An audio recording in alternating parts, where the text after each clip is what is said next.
أجدادنا حملوا مفتاح العودة، والجيل الخامس هلأ بيحمل حلم العودة. The fifth generation now of Palestinians are carrying that dream, carrying the key to their homes, whether it is the actual key or the figurative ones you will see on display today.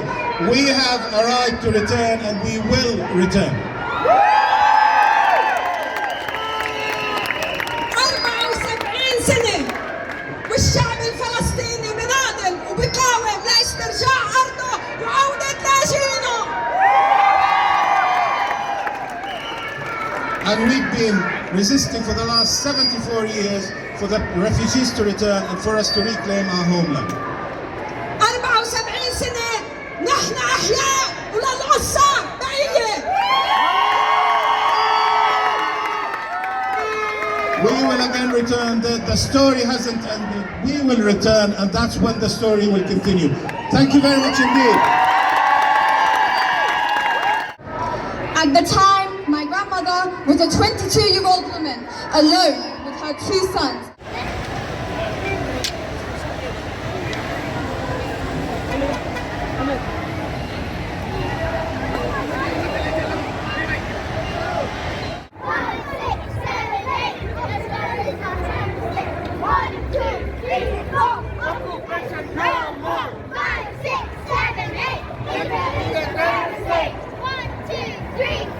Occupation no more. 5, 6, 7, 8. Israel is a terrorist state.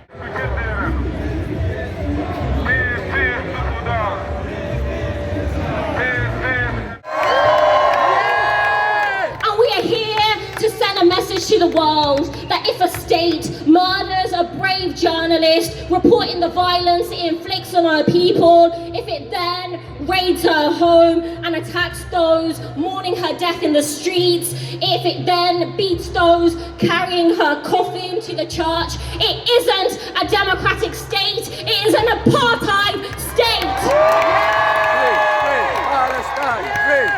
And that is what the Israeli state is. That's what Amnesty International say it is. That's what Human Rights Watch say it is. That's what B'Tselem say it is. It's what the heroes of the African National Congress say it is. And it is long what the Palestinians have told us it is. It is an apartheid state and we should not be afraid to say it either.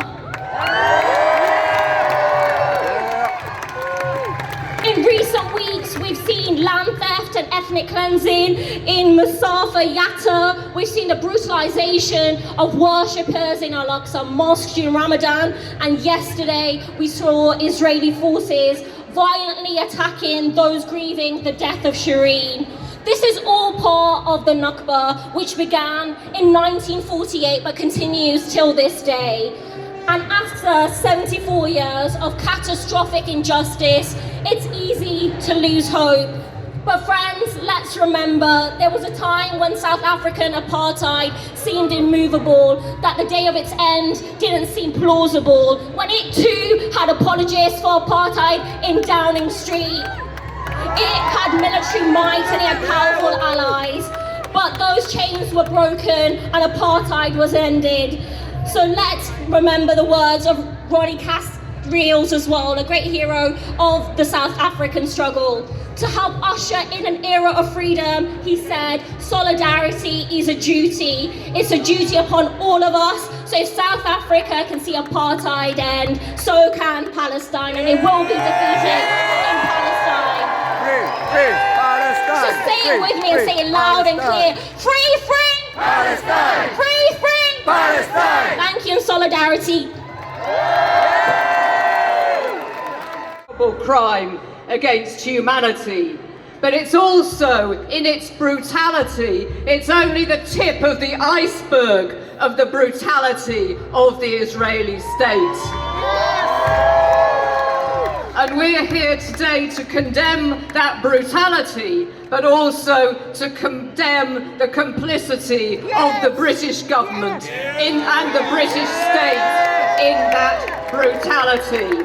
And particularly as we stand here beside Downing Street, I want to remind you that since 2015, when the Conservative government was elected, they have sold over £400 million worth of weapons to the Israeli state.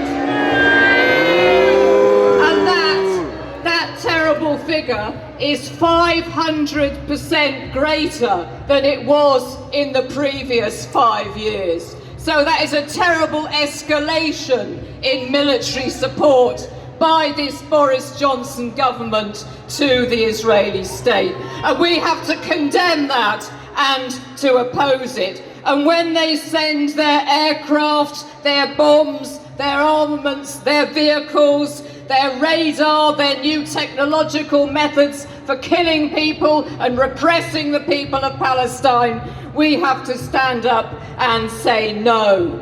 And we also must say no to the Israeli nuclear arsenal. They like to keep it a secret, but Israel has perhaps up to 400 nuclear bombs that could devastate and destroy the whole of the Middle East region and beyond. So we stand up and we say no to that. We cannot tolerate this brutality, this terror. At every angle, and the world watches in silence every single time. What will it take for the world leaders and the world's media to condemn this? There is no excuse for international powers not to act. And today, Downing Street's silence against Israel's unlawful crimes will not be tolerated. And so, we say shame on every politician, on every journalist, on every government, and on every human that turns a blind eye to this.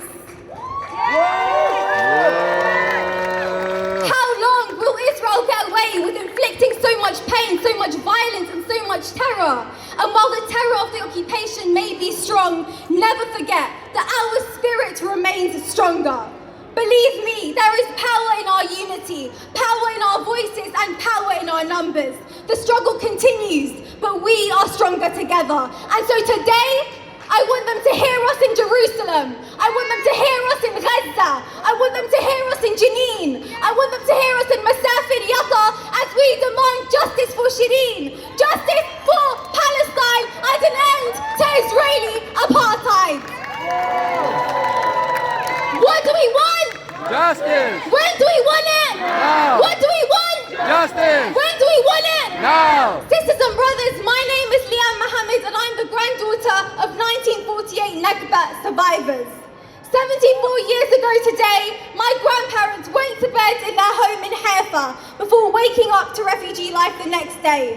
Forced and driven out of Palestine by the Zionist Israeli occupation, ending up as refugees in Lebanon, displaced and exiled. Just like that, this was the beginning of the ongoing Nakba, and tomorrow we mark 74 years of it. 74 years of exile and family trauma, of dehumanization, and of a catastrophe that is ongoing. But what Israel failed to consider when they forcibly expelled 750,000 Palestinians, including my family, was that their grandchildren now, from all around the world, we are rising to defend their rights, and we will never give up until Palestine is free.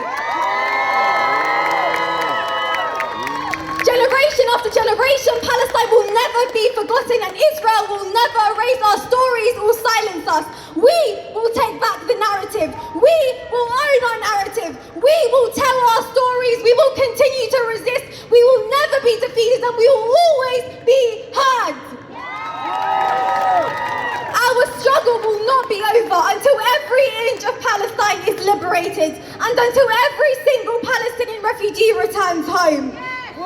On this path of justice and on the right side of history, together, sisters and brothers, we have nothing to fear. So keep Palestine alive in your conversations, on your timelines, in your movement building, and in your hearts. Truth and justice will prevail. And a free Palestine begins with us, right here, right now. So say with me, free, free! Palestine! Free, free! Palestine! Free, free! Palestine! We haven't forgotten, we still resist, and we shall return. And today, all these women, all these children with me are a testament to the ongoing Palestinian resistance that will never die until we return.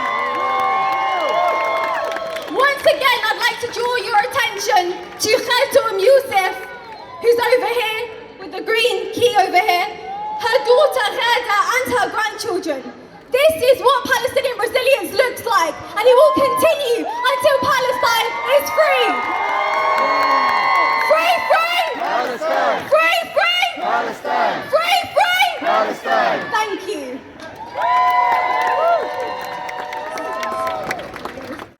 Good morning. What an honor. My father pointed out to me I did not need to be a Jew to be a Zionist, for I am. There you go.